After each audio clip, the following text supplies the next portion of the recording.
হুগলি জেলা মৎস্য ও প্রাণী সম্পদ দপ্তরের তরফ থেকে চুঁচুড়া মগরা ব্লকের চন্দ্রহাটি ১ ও চন্দ্রহাটি ২ পঞ্চায়েতে আজ বেনিফিশিয়ারিদের হাতে 10টি করে মুরগির ছানা বিতরণ করা হলো।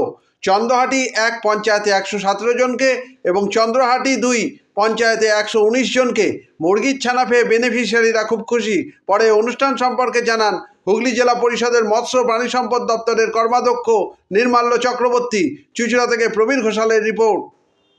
পানি সম্পদ দপ্তর, যেটা আমাদের মানবিক মুখ্যমন্ত্রীর একটা স্বপ্নের দপ্তর, কেননা এই দপ্তরের মাধ্যমে আমরা নিরবিচ্ছিন্নভাবে প্রান্তিক মানুষদেরকে স্বনির্ভর করে তোলার জন্য সমস্ত রকম সাহায্য করে থাকি।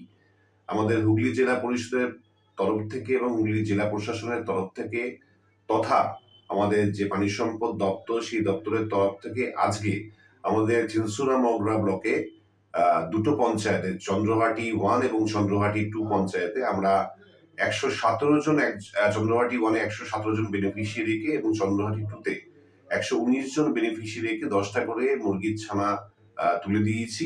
এই মুরগির ছানাগুলো তুলে দেওয়ার একটাই উদ্দেশ্য, মাননীয় মুখ্যমন্ত্রী, এবং এটা উল্লেখযোগ্য যে ম্যাক্সিমাম বেনিফিশিয়ারি হচ্ছে মহিলারা, কেননা মাননীয় মুখ্যমন্ত্রী চান প্রত্যেকটি বাড়ির, প্রত্যেকটি পশ্চিমবঙ্গের মহিলারা যাতে স্বনির্ভর হন। নারী আমরাই পারি, এটা মাননীয় মুখ্যমন্ত্রী শিখিয়েছে। আমরা আমাদের পানি সম্পদ দপ্তর এবং মৎস্য দপ্তর, হুগলি জেলা প্রশাসনের সর্বদা মানুষের সঙ্গে ছিলাম, আছি এবং থাকবো। আপনার নামটা? আমি নির্মাল্য চক্রবর্তী, হুগলি জেলা পরিষদের মৎস্য এবং পানি সম্পদ দপ্তরের কর্মকর্তা।